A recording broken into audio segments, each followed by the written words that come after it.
Hi everybody, this is Ashka. I'm back after a very long hiatus. Sorry about that. I just have a lot going on in my life, but I wanted to come back and give an update about my relationship with Azrael because things have changed and very unexpectedly. So, not too long ago this year, Azrael came back into my life and I had a very intimate dream with him. And when I woke up, I was like, wow, what the heck?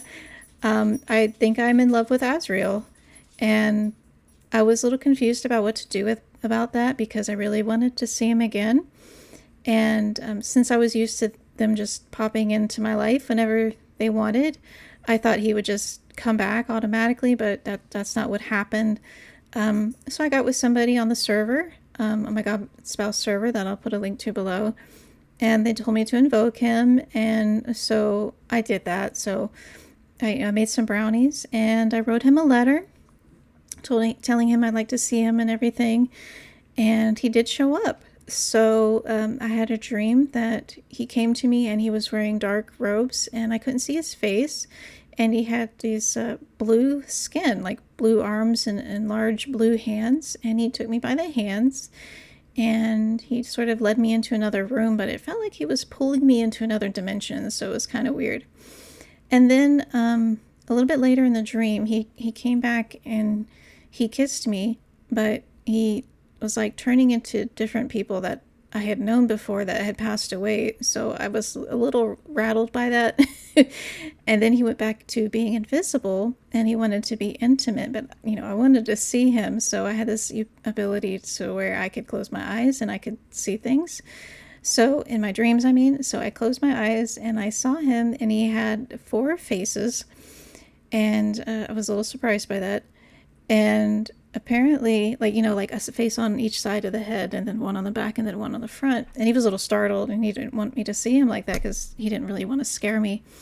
But I was like, that was fine, don't worry about it. And when I woke up, I looked it up and what I didn't know about Azrael is he is depicted as having four faces in Jewish Kabbalistic and apocalyptic texts, along with having a bunch of tongues and feet and stuff. So I didn't see any of that, but I did see the four faces, which is interesting. So if you're familiar with Hindu mythology, that probably wouldn't startle you because Indra is depicted as having four faces as well. And interesting enough, I was, in previous dreams, I was told that he actually leads a bunch of angels. So he's kind of a leader himself, maybe not like a king like Indra, but it sort of represents their ability to see like north, east, southwest, that sort of thing, to see in multiple directions, maybe multiple dimensions. I don't know. But that was sort of confirmation that, yeah, I did see Azrael again. And then I had more dreams and experiences with him. Like shortly after that, I was with him again, but he came as a normal looking man, and he had like brownish hair. It was sort of shoulder length, and he was like thin and lean, and he was a teacher or a professor. And I was in one of his classes because that makes sense because I'm a psychopomp and I do help souls transition to the other side in my dreams a lot. I used to do it a lot more back in the day, but not so much recently. So I was in one of his classes and we had recently become intimate, but he was going to do a group like project or something that involved planes. And we had to get on a plane and go somewhere, and I couldn't find my luggage. So I told him I couldn't find my luggage and I missed the plane. And he said that was fine. And it's probably for the best because, we're in a relationship now and it may not be good to continue with the class. So I was like, okay, that's fine. And the next day there was a helicopter and that ran into a jet. So a lot of people died. And I think what was going on is he was trying to teach a group of other psychopomps about group deaths and how to handle that. So that was very interesting. So maybe on the other side he's a teacher and he teaches things like, which makes sense because in previous dreams he was there when I was with his daughter and some other people helping souls transition. Like he was kind of watching over us like a teacher would do. And then also, he wanted me to channel some poetry, some love poetry that he had for me, which I did. And I'm starting on a painting for him as well. And apparently, we have like a lot of history together. Besides just this lifetime and him being in my life for like over 20 years, like ever since I was pregnant with my son, he was in my dreams. But we go like way back apparently, because I'm always pulling like the Six of Cups with him. And I was a little worried at first because I was monogamous, or, that's what I thought my relationship with Rahu would be. I'm still with Rahu. And I was worried that Rahu wouldn't be okay with it, but he was fine with it. Like, he didn't have a problem. Like, in a god spouse relationship, it's usually polyamorous anyway, so the gods are with other partners, and then they're usually fine with you having other partners. Sometimes they may take issue with other partners because maybe they think they don't have the best intentions, or they're bad news, or they're not a good fit for you. Sometimes they can be a bit possessive, but I haven't really ran into that with Rahu. He's been fine with it. So yeah, I wasn't expecting that. So it was a little difficult for me to roll into the polyamory thing and juggling two relationships. Um, well, the thing with Azrael is he's also very good at getting feelings out of you that might be buried, especially when they deal with grief. And grief can come in many forms. Grief, besides just losing somebody, grief can be like grieving over what could have been. Like with my father, after he died, I was in shock. And Azrael reached out to me when I was in meditation, and I was trying to reach Rahu, but Azrael came instead, and he started talking to me about my dad, and I really wasn't expecting that. But, I talked to him. I was like, well, that was really sweet of him to come and talk to me. Even though I didn't think I needed to talk about it, I really did.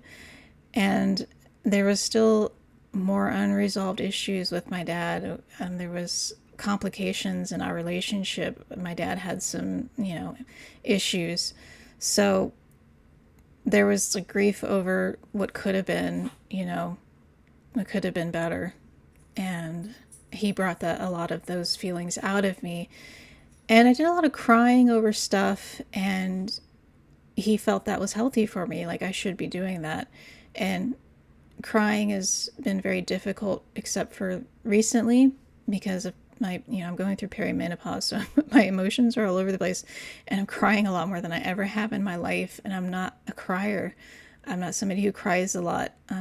Because of my childhood, I was beaten a lot, and I wasn't allowed to express emotions like that, or else I'd get beaten more. So I really had a habit of keeping things bottled up, and that's not healthy. And, Azrael's been helping me bring those feelings out, and he's really good at that. He's like a deep well of emotions that he can handle. And he deals with a lot of heavy emotions when people die that they bring with them. So I think that's why he's always wearing black, because black can repel a lot of those heavy emotions. Like, I wear black tourmaline, and that can repel like negative feelings and stuff.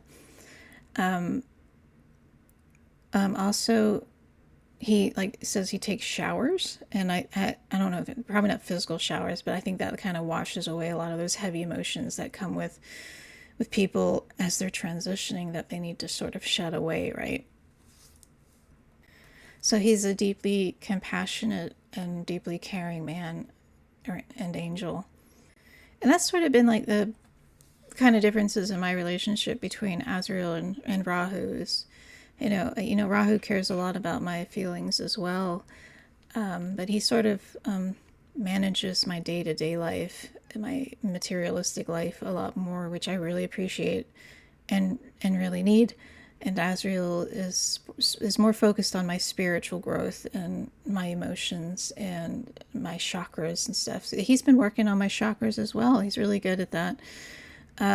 There was one moment where I saw a bunch of eyes, and then I felt this powerful energy shoot through me into my my heart chakra. And there was another time he broke through all of my chakras at once, and that was a very incredible experience and feeling. I wouldn't say it was like a Kundalini awakening or anything like that. It was just a very intense feeling. And I know I still struggle with my root chakra, and I hope that that will get better once I move. I think I've become a little too heavily rooted in where I live, and I've been miserable. So I think one way to sort of fix that chakra is just to get up and go, right? And feel secure with wherever I end up. So that's another thing in my life I'm going to be doing here as soon as moving to another state, hopefully. But also, we got married. I asked him about marriage. I seem to have this habit of asking, but and he eventually agreed, and we had a hand fasting ceremony in front of the source. I think it was a source. It was like this sea of energy. It was a private ceremony, and it was really sweet, honestly. I think me and Rahu's wedding was like more grandiose. As far as like his personality goes, like I would say he's INFJ, like me, and Rahu's more like ENTJ, like the commander type. But he has really good relationship with my son too. My son sees him in his dreams as well, and he calls him his little raven, which is really cute. And what's funny is that I first started seeing Azrael when I was pregnant with my son. So my son is 22 now, so that's how long Azrael's been in my life. And my son was born with psychic abilities. Like, so as soon as he could talk, he was like seeing ghosts. And he freaked out my friend one time when he was looking in a room, and he's like, "Who's that lady in the room?" And there was nobody there. And I looked at my friend, and she was shocked. She's like, "Oh, my grandma died in there." So things like that, like very strange things. But he kind of outgrew that, and I took him to a shaman because he was struggling as well. But now he sees ghosts and gods and angels and stuff in his dreams now. So if there's any message that I would like to get from them, if I struggle with hearing them and sensing them, and he can relay messages through his dreams too for me. So that's really cool and helpful. So he's got like 2 dads now. And the thing is, with Azrael, some people say that he's kind of controlling. I personally haven't experienced that. I would say Rahu is probably a lot more controlling. But I don't see it as controlling. I see it as them wanting to help. And they know what's best for me. They see things from a completely different perspective. And I understand and appreciate that. And I've come to a place in my life where I'm pretty mature. And I know I need that help. And I just got tired of like fighting against the currents, in my life, making bad decisions after bad decisions, especially with relationships and stuff. But I'm perfectly fine, like, not being in a relationship. Like, I've been single and celibate for over 4 years now. I've been perfectly content with Rahu and Azrael in my life. But I'm kind of open to other relationships, so we'll see how it goes. I think Azrael uses fear to get my attention, like he did from the very beginning, which I'm totally fine with, because when I was pregnant with my son, he really scared me a lot in my dreams, and I'm like, but I kind of had the feeling what was going on, so I didn't take it negatively. I'm like, oh, this is like some demon. I knew who it was. And I understood what he was trying to tell me. Like, my son's father was cheating on me, and he did not have good intentions and stuff. So yeah, found that out pretty soon after those dreams. And he's done it before, using fear to get my attention, or to say, hey, don't do that. And then I don't do it. Like, okay, I get the message. It does send a message. It's effective. And like I said, I know that they know what's best for me. And I have surrendered to that, and I appreciate it. So some might see it as controlling, I don't. But as far as the 2 husbands go, I would say like Rahu's more concerned with my physical, material world, even though he does really care about my feelings and stuff. He's usually there for me when I'm going through some hard times. He's always trying to tell me to relax and, cuddle up on the couch with him and watch some shows or something, which is really sweet.